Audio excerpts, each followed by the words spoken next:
Hi friends, welcome back to my channel. மணிக்கணக்காக கிச்சன்லேயே நின்று நம்ம டைம் எல்லாம் வேஸ்ட் பண்ணாமல் நம்ம செய்யக்கூடிய ஒவ்வொரு வேலைகளையும் ரொம்ப ஈஸியாக குயிக்காக முடிக்கிறதுக்கு தேவையான முக்கியமான கிச்சன் டிப்ஸ் அந்த வீடியோவில் பார்க்க போகிறோம். ஸோ பார்க்குறதுக்கு முன்னாடி நம்மளோட சேனலை சப்ஸ்கிரைப் பண்ணாமல் பார்த்துட்ருக்கீங்கன்னா மறக்காமல் சப்ஸ்கிரைப் பண்ணிக்கோங்க. கூடவே இருக்கிற பெல் ஐக்கனையும் கிளிக் பண்ணிக்கோங்க. அப்போ தான் நான் வீடியோஸ் போடும்போது உங்களுக்கு நோட்டிஃபிகேஷன் வரும், நீங்களும் மிஸ் பண்ணாமல் பார்க்கலாம். ஃபர்ஸ்ட் இப்போ என்னென்னு பார்க்கலாம்.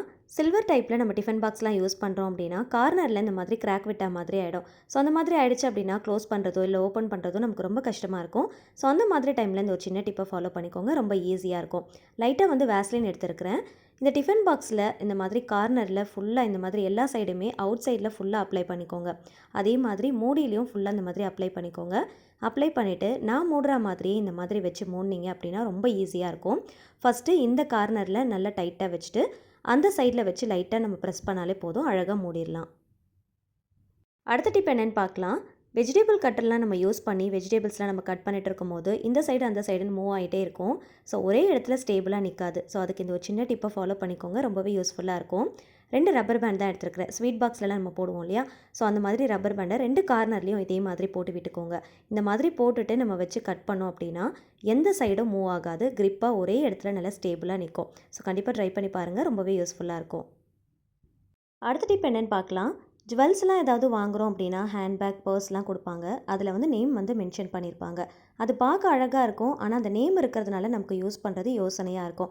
அந்த நேமை ரொம்ப ஈஸியாக எப்படி ரிமூவ் பண்ணலாம் அப்படிங்கிறத பார்க்கலாம். இதை ரிமூவ் பண்ணுறதுக்காக நெயில் கலரில் நெயில் பாலிஷ் தான் நான் யூஸ் பண்ணியிருக்கிறேன். நெயில் கலர் நெயில் பாலிஷ் இருந்துச்சு அப்படின்னா அதை யூஸ் பண்ணிக்கோங்க. அப்படி இல்லைனா நெயில் பாலிஷ் ரிமூவர் இருந்தால் கூட நீங்கள் யூஸ் பண்ணிக்கலாம். நேம் இருக்கிற அந்த இடத்துல அப்ளை பண்ணிவிட்டு துணியை வச்சு நல்லா வந்து அழுத்தி தொடச்சாலே போதும். அந்த நேம் பார்த்திங்கன்னா ரொம்ப ஈஸியாக ரிமூவ் பண்ணிடலாம். அதுக்கப்புறமா லைட்டாக வந்து ஈர துணியால் வச்சு தொடச்சாலே போதும், சுத்தமாக வந்து ரிமூவ் ஆகிடும். ஸோ பார்க்குறதுக்கும் அழகாக இருக்கும், நம்ம வந்து யூஸ் பண்ண ஆரம்பிச்சிடலாம். ஸோ கண்டிப்பாக நீங்கள் ட்ரை பண்ணி பாருங்கள், ரொம்ப ரொம்ப யூஸ்ஃபுல்லாக இருக்கும். அடுத்த டிப் என்னென்னு பார்க்கலாம். பச்சை மிளகாயை நல்லா ஃப்ரெஷ்ஷாக க்ரீனிஷாக எப்படி வச்சு யூஸ் பண்ணலாம் அப்படிங்கிறத பார்க்கலாம். காம்போடு வச்சிட்டோம் அப்படின்னா சீக்கிரமாக கெட்டு போயிடும்.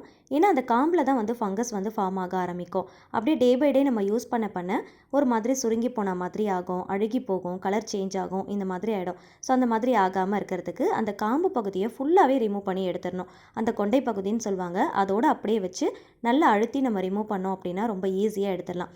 வெறும் காம்பை மட்டும் கிள்ளிட்டு அந்த கொண்டை பகுதியை அப்படியே விட்டுட்டோம் அப்படின்னா சீக்கிரமாக கெட்டு போன மாதிரி ஆகிடும். ஸோ ஃபுல்லாக வந்து ரிமூவ் பண்ணி எடுத்துக்கோங்க. அதே போல் பச்சை மிளகாயை வாங்கினதும் அப்படியே நம்ம போட்டு வச்சிட்டாலோ இல்லைனா கவரில் போட்டு வச்சிட்டோம் அப்படின்னா வீணாக போயிடும். எப்படி ஸ்டோர் பண்ணலாம் அப்படிங்கிறத பார்க்கலாம். இந்த காம்பை வந்து தூக்கி போட்டுறாமல் எடுத்து வச்சுக்கோங்க.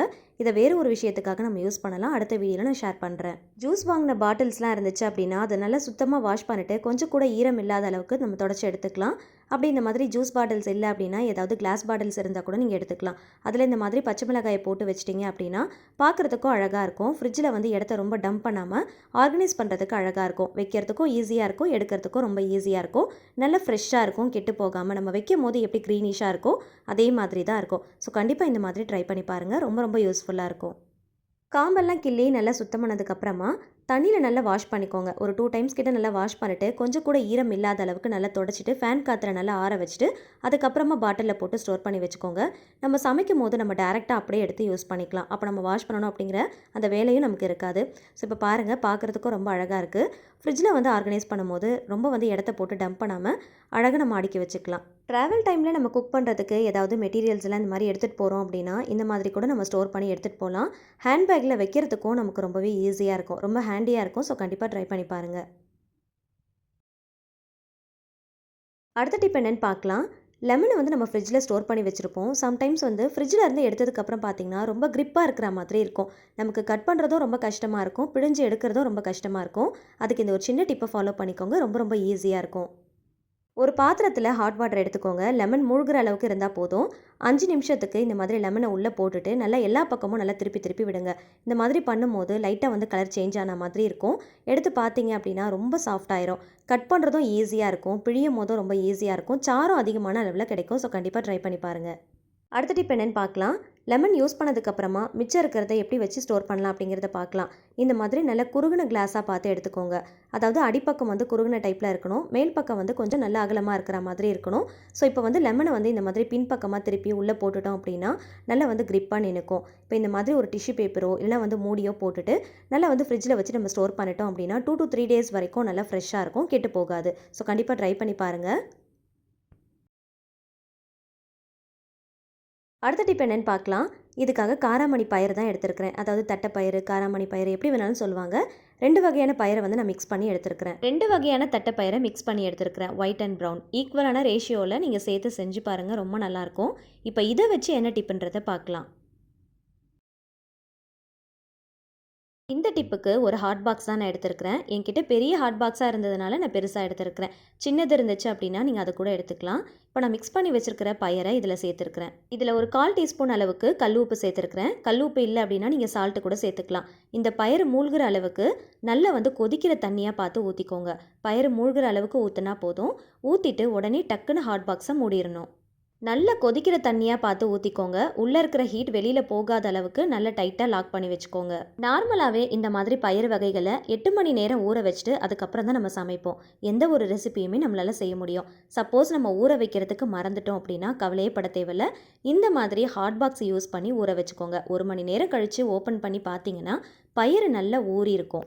நார்மலாக 8 மணி நேரம் நம்ம ஊற வச்சா எந்த அளவுக்கு பயிர் நமக்கு ஊறி கிடைக்குமோ அதே மாதிரி தான் இருக்கும். கொஞ்சம் கூட வித்தியாசம் தெரியவே தெரியாது. 8 மணி நேரம் ஊற வைக்க வேண்டிய ஒரு பொருளை ஹாட் பாக்ஸ் யூஸ் பண்ணி 1 மணி நேரத்தில் நம்ம வேலையை ஈஸியாக முடிச்சிடலாம். ஒரு சில பேர் பயிரை ஊற வைக்க மறந்துட்டாங்க அப்படின்னா தட்டைப்பயிரை குக்கரில் போட்டு லைட்டாக வறுத்துட்டு டேரெக்டாக விசில் வச்சுட்டு செய்வாங்க.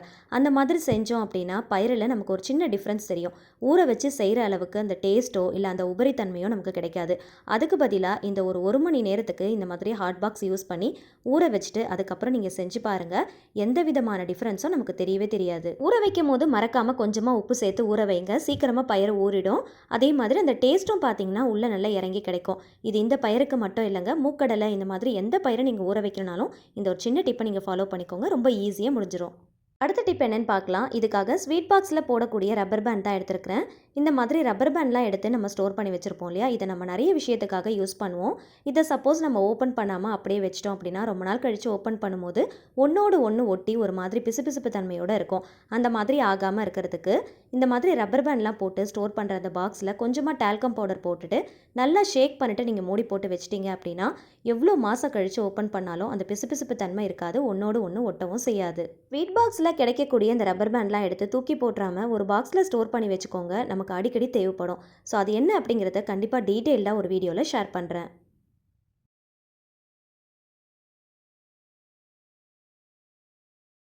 அடுத்த டிப் என்னன்னு பார்க்கலாம். பாகற்காயில் செய்கிறீங்க அப்படின்னா இந்த மாதிரி குட்டி குட்டி பீசஸாக கட் பண்ணி எடுத்துக்கோங்க.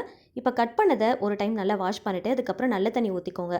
கொஞ்சமாக உப்பு, மஞ்சள் தூள், கொஞ்சமாக லெமன் பிழிஞ்சு விட்டுட்டு நல்லா மிக்ஸ் பண்ணிக்கோங்க.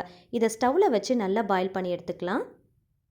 இந்த மாதிரி நல்லா கொதிச்சதுக்கப்புறமா ஸ்டவ் ஆஃப் பண்ணிவிட்டு இதை தனியாக ஃபில்டர் பண்ணிவிட்டு அகெயின் ஒரு நல்ல தண்ணியில் ஒரே ஒரு டைம் நல்லா வாஷ் பண்ணி எடுத்துக்கோங்க. இந்த மாதிரி செய்கிறப்போ கண்டிப்பாக பாகற்காயில் எந்த விதமான கசப்பு தன்மையும் இருக்காது. குழந்தைங்களும் விரும்பி சாப்பிடுவாங்க. அதே மாதிரி பாகற்காய் யூஸ் பண்ணி எந்த ரெசிபி செஞ்சாலும் வெங்காயம் கொஞ்சம் அதிகமாக யூஸ் பண்ணீங்க அப்படின்னா டேஸ்ட் இன்னமும் ரொம்ப நல்லாயிருக்கும். பாகற்காய் யூஸ் பண்ணி நான் தொக்கு தான் பண்ண போகிறேன். வெங்காயம், தக்காளி, பாகற்காய் எல்லாமே நல்லா வதங்கினதும் ஒரே ஒரு கேரட்டை கட் பண்ணிவிட்டு சேர்த்துக்கோங்க.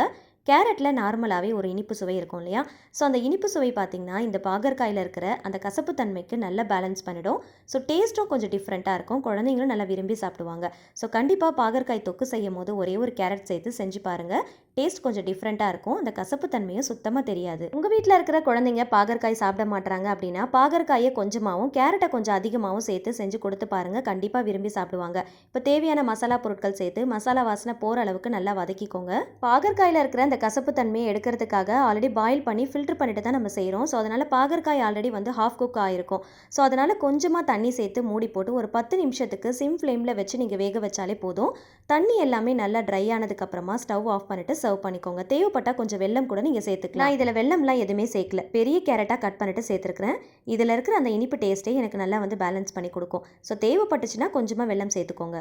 ஸோ இந்த வீடியோ உங்களுக்கு பிடிச்சிருக்கும்னு நினைக்கிறேன். வீடியோ பிடிச்சா மறக்காமல் லைக் பண்ணுங்கள். தெரிஞ்ச எல்லார் கூடயுமே ஷேர் பண்ணிக்கோங்க. நீங்களும் ட்ரை பண்ணி பார்த்துட்டு மறக்காமல் ஃபீட்பேக் ஷேர் பண்ணுங்கள். இந்த மாதிரி இன்னும் நிறைய டிப்ஸ் தெரிஞ்சுக்க என்னுடைய சேனலை மறக்காமல் சப்ஸ்கிரைப் பண்ணிட்டு தொடர்ந்து சப்போர்ட் பண்ணுங்கள். இதே மாதிரி யூஸ்ஃபுல்லான இன்ட்ரெஸ்டிங்கான ஒரு வீடியோவில் அகைன் நம்ம மீட் பண்ணலாம். Thank you so much. கீப் வாட்சிங்.